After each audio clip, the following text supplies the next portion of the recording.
Today we're going to look at Ephesians 2, verse 3. And people understand this verse in order to support Augustine's version of original sin, the fact that we're born sinners. Today we're going to look at that. It says, I'll start from verse 1. Ephesians 2, verse 1 says, "And you he made alive who were dead in trespasses and sins, in which you once walked according to the course of this world, according to the prince of the power of the air, the spirit who now works in the sons of disobedience, among whom also we conducted ourselves in the lusts of our flesh, fulfilling the desires of the flesh and of the mind, and were by nature children of wrath, just as the others." So you see that part where it says, "and were by nature children of wrath"? They interpret that to mean by birth, and I'm going to attempt to demonstrate today that that's a fallacious understanding. Let's look at one of Paul's other writings. Romans chapter 2 says in verse 13 that Gentiles who do not have the law by nature do the things contained in the law. So what's going on? If you interpret nature to mean by birth, then you have to do it here as well. Gentiles by birth, some of them do the things contained in the law. Galatians chapter 2, verse 15, Paul says, "We who are Jews by nature are not sinners of the Gentiles." So is he saying that Jews are not born sinners, but Gentiles are? See, if you just interpret by nature meaning birth, it doesn't make sense. And, we'll even look at what the Greek concordance says in a bit. It doesn't hold the fact that by nature, that word by nature, means birth all the time. No. So, people point out verses like Jeremiah 17:9 that says the heart is deceptively wicked. And they say, see, I agree that people's hearts are deceptively wicked. I just don't think they were born like that. I don't think babies are sinners. Babies cry. Babies don't lie. They don't steal. Babies aren't smoking pot. Babies aren't committing sexual immorality. People, do I believe in sinful nature? Sure, but not from birth. Babies don't know evil. People develop their own nature, in other words. James 4:17 says this, "Therefore to him who knows to do good and does not do it, to him it is sin." So a prerequisite of committing sin is A, knowing to do good, not doing it. So does everyone know to do good? Well, let's see. Deuteronomy 1:39 says, "Moreover, your little ones and your children, who you say will be victims, who today have no knowledge of good and evil, they shall go in there. To them I will give it, and they shall possess it." So obviously, no, little children, little ones and your children don't know to do good. They don't have the knowledge of good and evil. So therefore, even if they do something that to you may look sinful, God doesn't consider it a sin, right? They don't have knowledge.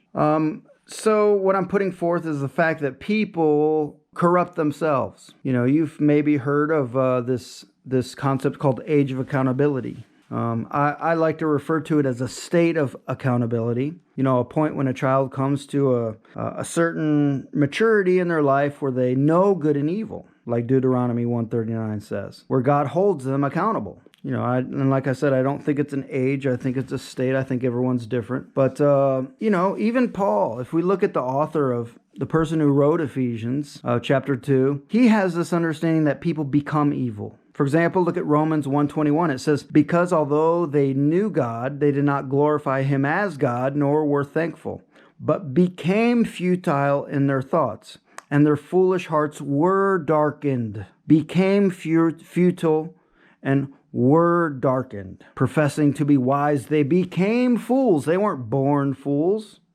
They weren't born futile in their thoughts. Their hearts weren't born dark. They were darkened. They became fools. It goes on.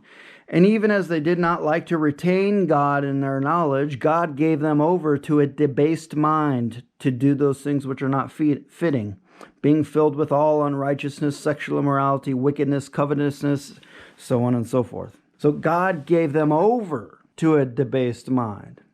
Because why? They didn't like to retain God in their knowledge. It's a progression. They're not born that way. Even the chapter that we're discussing today, the chapter at hand, Ephesians, on Ephesians 4, Paul says this. He says, "This I say, therefore, and testify in the Lord, that you should no longer walk as the rest of the Gentiles walk, in the futility of their mind, having their understanding darkened, being alienated from the life of God because of the ignorance that is in them, because of the blindness of their hearts, who, being past feeling, have given themselves over to lewdness, to work all uncleanness with greediness." So you see, people give themselves over to lewdness. They're not born that way. So what I'm putting forth is the fact that in Blue Letter Bible, it has the definition of what this nature is. And yes, one of the entries says birth, physical origin, but another entry says a mode of feeling and acting by which long habit has become nature. So it's putting forth the idea that there's this involuntary nature that we can have, and there's a voluntary nature. And right next to the voluntary nature definition, it has Ephesians 2:3. It references Ephesians 2:3. It doesn't reference Ephesians 2:3 in the birth, physical origin entry of this Strong's Concordance, Thayer's Greek Lexicon. And this isn't some fringe website. This is Blue Letter Bible, And I think Blue Letter Bibles ran by some Protestants, So meaning they hold to original sin, yet they say that the meaning of this nature is something because of long habit, which has become nature. It's a growth process. Children learn to sin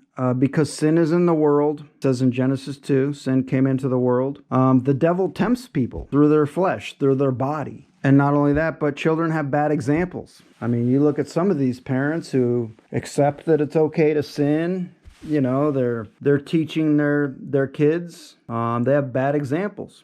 And that's why children fall into sin. There's sin in the world. The devil tempts people. Now, just because the devil tempts people through their flesh doesn't mean that they have to sin. They could say no. They could refuse to sin. So that's it with that. Maybe in the next couple videos, Lord willing. One I want to make about the history of original sin. Why half of Christianity, why Eastern Christianity doesn't accept Augustine's version of original sin. And then maybe another video I might talk about, what's the problem? Why is it such a big deal that we expose this? What's the harm in it, so to speak? Isn't it just semantics? So that's hopefully, Lord willing, we'll get to those couple videos later. All right. Thank you. God bless.